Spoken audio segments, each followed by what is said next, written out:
নমস্কার, কালচারাল টকিজের এক নতুন পর্বে আপনাদের সবাইকে স্বাগত। সম্প্রতি মৃচ্ছকটিক প্রযোজিত নাটক বিসর্জন মঞ্চস্থ হয়ে গেল শিশির মঞ্চে। চলুন দেখে নেওয়া যাক এই অনুষ্ঠানের কিছু ঝলক। বিশ্বকবি রবীন্দ্রনাথ ঠাকুরের অমর সৃষ্টি অবলম্বনে নাটক বিসর্জন, সম্পাদনা এবং নির্দেশনায় শ্রী শুভাশিস ব্যানার্জি।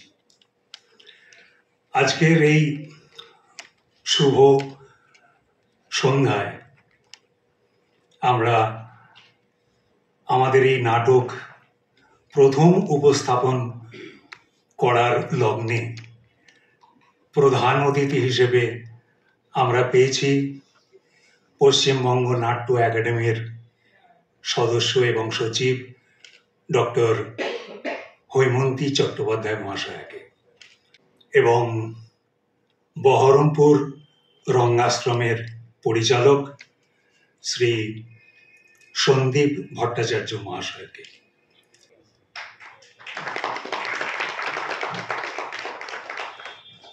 মৃচ্ছকটিকের তরফ থেকে আজকের এই শুভ সন্ধ্যার একে মনে রাখার জন্যে একটা মেমেন্টো।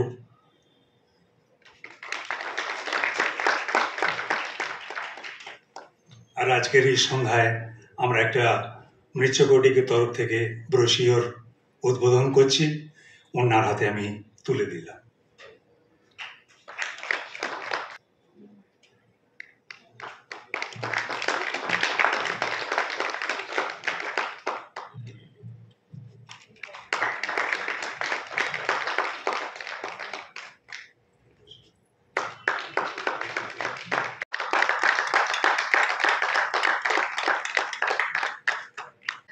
আজকে যারা এই সন্ধ্যায় উপস্থিত হয়েছেন সকলেই প্রায় আমাদের প্রিয় মানুষ, নাটকের থিয়েটারের মানুষ। তাদের আমার শ্রদ্ধা, ভালোবাসা, শুভেচ্ছা জানাই। আর মৃচ্ছকটিক আসলে শুভাশিস দা, সুপর্ণাদি তারা তৈরি করেছিলেন এবং তাদের কে কেন্দ্র করে যেই একটা বৃহৎ পরিবার গড়ে উঠেছে মৃচ্ছকটিকের, সেই মৃচ্ছকটিক পরিবারকে আমার শুভেচ্ছা, আমার ভালোবাসা জানাই। দীর্ঘ সময় ধরে যারা থিয়েটারের মধ্যেই আছেন তারা থিয়েটারের মানুষের কাছে খুবই পরিচিত মানুষ। নতুন করে তাদের প্রসঙ্গে কিছু বলার নেই। দীর্ঘদিন ধরে কাজ করছেন থিয়েটারের বিভিন্ন ক্ষেত্রে। শুভাশিস দাকে তো মেকআপের একজন শিক্ষক হিসাবে অনেকেই পেয়েছেন, তাই জানেন শুভাশিস দা প্রসঙ্গেও। আর সুপর্ণাদিকেও দীর্ঘদিন ধরে অভিনয় করছেন বাংলা থিয়েটারের মঞ্চে দাপটের সঙ্গে। কাজেই নতুন করে বলার কিছু নেই। বিসর্জন আজকে আমরাও দেখব বলে অপেক্ষা করে আছি সবার মতোই, তাই তাদের এই প্রযোজনা সফল হবে নিশ্চয়ই। একটা ভালো প্রযোজনা দেখার জন্য আমরা অপেক্ষা করে আছি। সকলে ভালো থাকবেন। যদি শুভাশিস দার সঙ্গে আমার একটা একটা আলাদা একটা আত্মীয়তা আছে রবীন্দ্র ভারতী থেকে।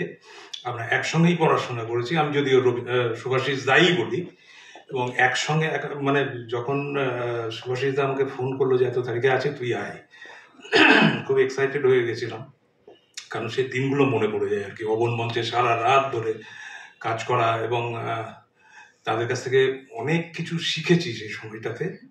ওই যে ব্যাচটা ছিল, আমি তখন সদ্য ঢুকেছি আর কি, স্পেশাল অনার্স করছিলাম, তো সেই সময় শুভাশিস দাদের মতন ওই ব্যাচটাকে পেয়েছিলাম আর কি, যারা কাজ ছাড়া আর কিছু বুঝতো না।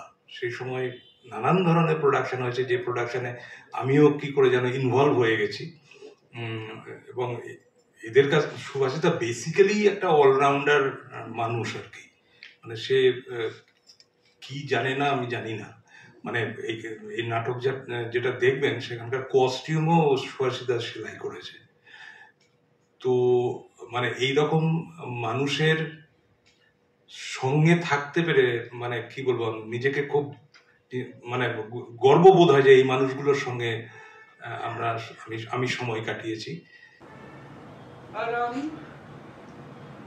আমি হেতা সোনার পালঙ্কে মহারানী, শত শত দাস দাসী সৈন্য প্রজা লয়ে বসে আছি তপ্ত বক্ষে, শুধু শুধু এক শিশুর লালচিয়া।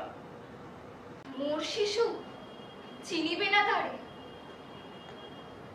মা হারা শাবক জানে না সে আপন মায়ের। আমি যদি বেলা করে আসি, খায় না সে তৃণোদয়, ডেকে ডেকে চায় পথ পানে। আসন্ন নাস্তিক তুমি। ঠাকুর, সময় নষ্ট হয়, যাও এবে প্রচার করিয়া দিও আমার ত্রিপুর রাজ্যে, যে করিবে জীব হত্যা জীব জননীর পূজার ছলে তারে দিব নির্বাসন দণ্ড। এই কি হইল স্থির?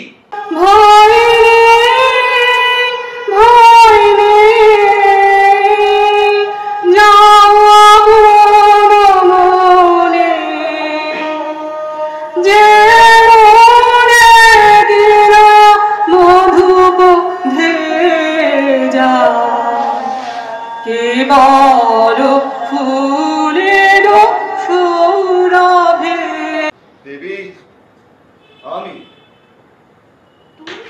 অপরাধ আর কিছু নহে, তোমারে দিয়েছি ব্যথা, এই মোর অপরাধ। আজ হতে দেবতার উদ্দেশ্যে জীব ও রক্তপাত আমার ত্রিপুর রাজ্যে হয়েছে নিষেধ। কাহার নিষেধ? জননীর। কে শুনেছে? আমি। তুমি?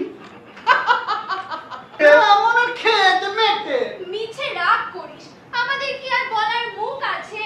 আরে তাহলে কি আর দাঁড়িয়ে দাঁড়িয়ে ওদের কথা শুনি? বলেছিস হারু ভাইয়া।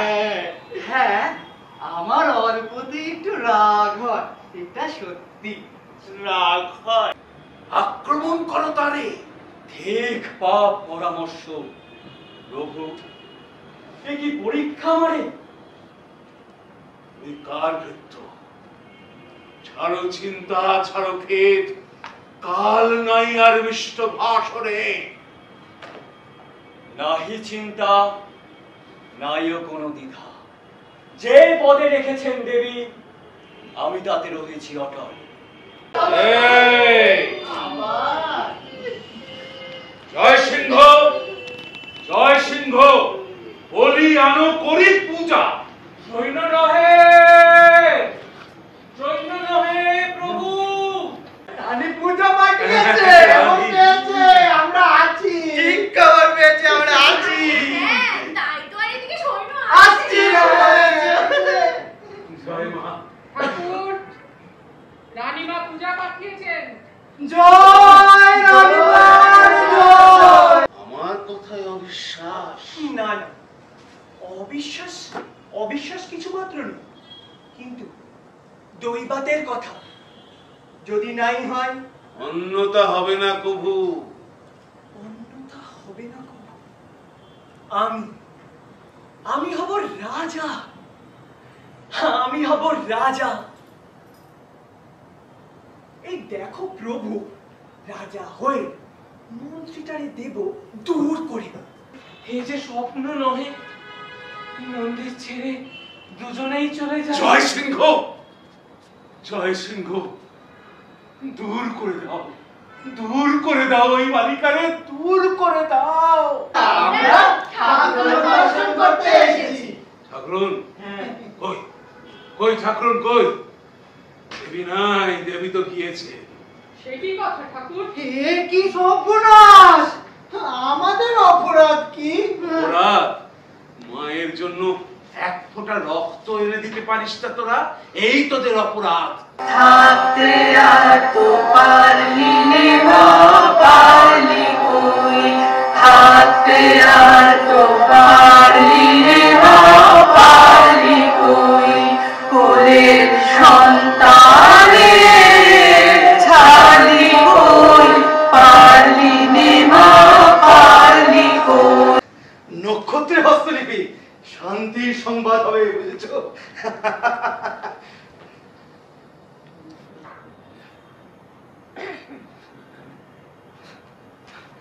এই কি স্নেহের সম্ভাষণ? ওই ওই জয় সিংহ আসছে। আচ্ছা আচ্ছা, যদি যদি পথে কিছু অঘটন ঘটে, যদি প্রাণ যায় প্রহরী রাতে, না মা না মা, তুই না রাখিলে কে রাখিবে বল? ওই ওই জয় সিংহ আসছে। জয় সিংহ, জয় সিংহ, জয় সিংহ, দাও দাও রক্ত দাও। কোথায় কোথায় রক্ত? দাও দাও জয় সিংহ, রক্ত দাও। পূজার পুষ্পাঞ্জলি, সপিনু তোমায় ধন্য ধন্য জয় সিংহ। মহারাজ, মহারাজ আজ দেবী নাই, তুমি আছো মোর দেবতা। প্রিয়তমে, দেবী নাই আর। গেছে পাপ, দেবী হয়ে ফিরিয়া এসেছে। এই বিসর্জন আমার এই প্রযোজনা মানে আমাদের মৃচ্ছকটিকে ধরলে অনেকগুলো হয়েছে, অনেকে অনেক বড় বড় দল করেছে, অনেক রকম ভেঙেছেন, কিন্তু এই বিসর্জন নিয়ে আমারও একটা স্বপ্ন ছিল।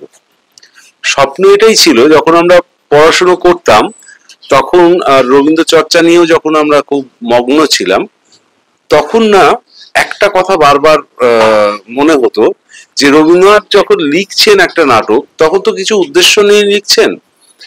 তো তখন আবার করে যখন বিসর্জন পড়ছি তখন একটা কথা আমার হন্ট করলো যে এই বিসর্জন নাটকটি কিন্তু রবীন্দ্রনাথ একটা অন্য আসপেক্টে লিখছেন। তার কারণ সেই সময় শোনা যায় ইতিহাসগতভাবে যে সে সময় যে রাজা ছিল সে রাজা কিন্তু এইরকম আমাদের রবীন্দ্রনাথ রচিত যে রাজা সেরকম নয়, বরঞ্চ সেই রাজা ছিল একদমই রঘুপতির মতন।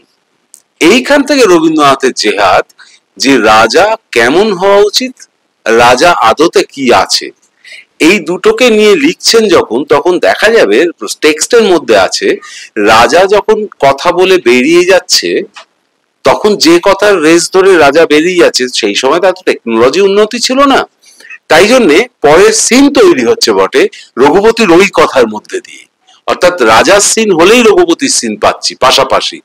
এইভাবে কিন্তু বুনে গেছে, দুটো চরিত্রকে পাশাপাশি রেখে বুনে গেছে।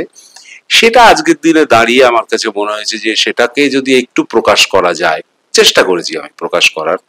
আর একটা হচ্ছে যে সকলেই সেই বলি রক্ত ইত্যাদির দিকে ছোটে, আসলে বলি রক্তর আগে যেটা আমাদের হারিয়ে গেছে সেটা হচ্ছে প্রেম, ভালোবাসা, মনের সেই মিল, মনের ভেতরের আবেগ, সেগুলো হারিয়ে গেছে। এই রুক্ষ রঘুপতির জন্য আমাদের সমাজ থেকে আস্তে আস্তে হারিয়ে যাচ্ছে, সেটাকে খুঁজি না। কেন রবীন্দ্রনাথের কথাতেই তো আছে, কোথা আছে প্রেম। রবীন্দ্রনাথ এক জায়গায় বলছেন এই মন্দিরে কি সঙ্গীত বাজিয়া উঠিল আজি। তো মন্দিরটা তো মন্দিরকে দেখায়নি, সেটা তো জয়সিংহ একটা এত সুন্দর মন্দির জয়সিংহ, সেই জয়সিংহর মন্দিরে একটা কি সুন্দর সঙ্গীত সে বেজে উঠেছে, সেটা তো সর্বই তো সত্য। এবং সেই মন্দিরটা আমাদের সকলের মধ্যে রয়েছে, সকল সমাজের মধ্যে রয়েছে, যেখান থেকে এই জীবন্ত কালী বলেই আমি মনে করি অপর্ণাকে, সে এসে এই সুরটা, এই সুন্দর চলনটাকে চালিয়ে নিয়ে যাচ্ছে। আলটিমেট হয়তো জয়সিংহর মৃত্যু হলো, কিন্তু জয়সিংহর মৃত্যু হয়নি, জয়সিংহ মানে বিলীন হলো সবার মনোমন্দিরে। সেই সবার মনোমন্দিরে আজকে জয়সিংহ বিরাজ করছে, সেই সুখ, সেই প্রেম, সেই ভালোবাসা। এটা আমার লক্ষ্য ছিল এবং সেই গোলটাই আমরা করেছি। ওই চলো প্রভু বলে হাত ধরে বেরিয়ে গেল অন্ধভিকারীর মতন, সেরকমও করিনি, আবার একটা গোল করার চেষ্টা করেছি। জানি না কতদূর পেরেছি, মুখস্থ করেছি, ভাবনা আছে, তাই বলে গেলাম এতক্ষণ। আর দেখা যাক, পালিশ হবে, আবার শো আছে আমাদের 22শে জুলাই, আবার শো আছে 4 তারিখ। এই করতে করতে আমরা পালিশ করতে করতে এগোবো। যদি 5টার বদলে 6টা দর্শক, 6টার বদলে 16টা দর্শক হয়, ভাল লাগবে। সত্যি নাটকটা খুব ভালো। এই সময়ের প্রেক্ষিতে, এই সময়ে দাঁড়িয়ে এত রক্তপাত চারধারে প্রতিদিন, বিভিন্ন কারণে সেটা, তো সেই কারণে সেটার সঙ্গে খুব মিল খুঁজে পাচ্ছিলাম। এই যে মানুষের মানে হিংস্র প্রবৃত্তি, মানুষের যে কি বলবো ক্ষমতার লোভ, ক্ষমতার দম্ভ, সবকিছুর বিরুদ্ধে বিসর্জন চিরকালীন একটা প্রযোজনা। আর সব থেকে ভালো যে কথাটা বলতে হবে, যে এই গল্পটাকে যে মানে এডিট করেছে, যেটা সম্পাদনা, অসাধারণ একটা সম্পাদনা। কারণ শেষ পর্যন্ত একদম একটা বৃত্ত যেটা নাটকের মধ্যে বলা আছে, মানে বেশিরভাগ ক্ষেত্রেই আমরা দেখেছি যে প্রযোজনাগুলো সেগুলোর ক্ষেত্রে পুরোটা সম্পূর্ণ করা হয়নি, কিন্তু অসাধারণ একটা সম্পাদনার কাজও করেছেন নির্দেশক। এটা একটা বিশেষভাবে আমি বলবো। বাকিদের সবই সুন্দর, পোশাক আশাক অভিনয় সবকিছুই তো ভালো, কিন্তু নির্দেশনা স্টেজ সব মিলে তো নাটকটা খুব ভালো হয়েছে নিশ্চয়ই, কিন্তু ওই আবারও বলবো সম্পাদনাটাও অসাধারণ। খুব ভালো হয়েছে, প্রত্যেকের অভিনয় ভালো। আর আমি প্রথমে মিচ্ছকটিকের অভিনয় দেখলাম, খুব ভালো হয়েছে, খুব ভালো হয়েছে। ভীষণ ভালো নাটক, খুব ভালো লাগলো এসে, একদম খুব ভালো। প্রত্যেকের অভিনয় খুব ভালো হয়েছে, চাইবো এর এই হলে আরো ভালো কিছু কিছু নাটক দেখে যেতে। মৃচ্ছকটিক বহুদিন ধরে দলটা বহু রকম প্রোডাকশন করেছে, কিন্তু এই সময় সারা বিশ্বে যখন রক্তপাত হচ্ছে, বিসর্জন, রক্ত চলার কথা না,